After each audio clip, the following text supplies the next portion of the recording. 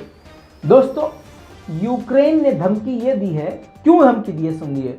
Border पर जो रूस के सपोर्टिंग अलग अलग ग्रुप हैं, जो सपोर्टर्स हैं, उन लोगों ने अपना ग्रुप बनाया हुआ है और वो रूस के कहने पर काम करते हैं। उसी रूस के ग्रुप के लड़ाकू ने यूक्रेन के एक फौजी को मार डाला, जिसके बाद यूक्रेन के प्रेसिडेंट ने धमकी ये दी है अगर और भी ऐसी हरकत हुई तो इसका जिम्मेदार मॉस्को होगा और परिणाम भुगतने होंगे। और ये 24 घंटे में तीसरी हरकत है। जी हाँ, अब तनाव बढ़ता जा रहा है दोस्तों। जैसे हमने कहा था शुरुआत में कि यूक्रेन और रूस की जो लड़ाई है पहले ज़ुबानी थी, फिर उसके बाद हथियारों वाली हो गई, अब हाथापाई शुरू हो चुकी है। अब आगे देखना है कि और मामला कितना बिगड़ता है। दोस्तों, तुर्कमेनिस्तान और आज़रबाईजान के बीच में गैस की डील करवाने वाला बना ईरान। ईरान ने दोनों के बीच में डील करवाई। डील ये है कि तुर्कमेनिस्तान जो है वो आज़रबाईजान को पाइप से गैस पहुंचाएगा, लेकिन ये जो पाइप है वो ईरान से होता हुआ जाएगा आज़रबाईजान। यानी इस तरफ मान लीजिए तुर्कमेनिस्तान है और इस तरफ आज़रबाईजान है और बीच में ईरान है। तो अब तुर्कमेनिस्तान से पाइपलाइन आएगी ईरान, वो ईरान के रास्ते होते हुए आज़रबाईजान जाएगी। तो इस डील में चालाकी ईरान ने बहुत अच्छी दिखाई है। इस डील में यह है कि जितनी भी गैस ईरान से होते हुए जाएगी आज़रबाईजान, उस गैस से 30% गैस खुद ही रख लेगा ईरान। लेकिन फ़ायदा अज़रबैजान का काफ़ी बड़ा है। पर डे के मुताबिक 4 million cubic meter per day gas मिलेगी अज़रबैजान को। जी हाँ दोस्तों, अब आगे बढ़ते हैं सऊदी अरब की तरफ। सऊदी अरब में 50 साल की सर्दियों का रिकॉर्ड टूट गया है। जी हाँ, इतनी सर्दी पिछले 50 सालों में नहीं पड़ी जितनी सर्दी आज सऊदी अरब में पड़ रही है। अब आप देख लीजिए अपनी आंखों से, रेगिस्तान जो है बर्फ बन चुका है। ये पूरा रेगिस्तान था और पूरी तरह से यह बर्फ बन चुका है।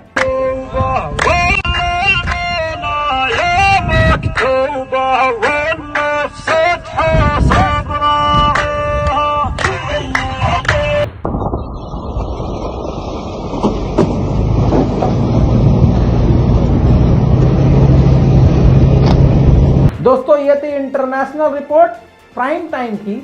आपको कैसी लगी अपनी राय कमेंट में लिखिएगा। और भैया रिपोर्ट शेयर कर दिया करो यार, इतनी मेहनत करते हैं आपके लिए, कम से कम इतना तो कीजिए कि शेयर कर दिया कीजिए। मैं हूं रजा और आप देख रहे हैं रजाग्राफी। जय हिंद।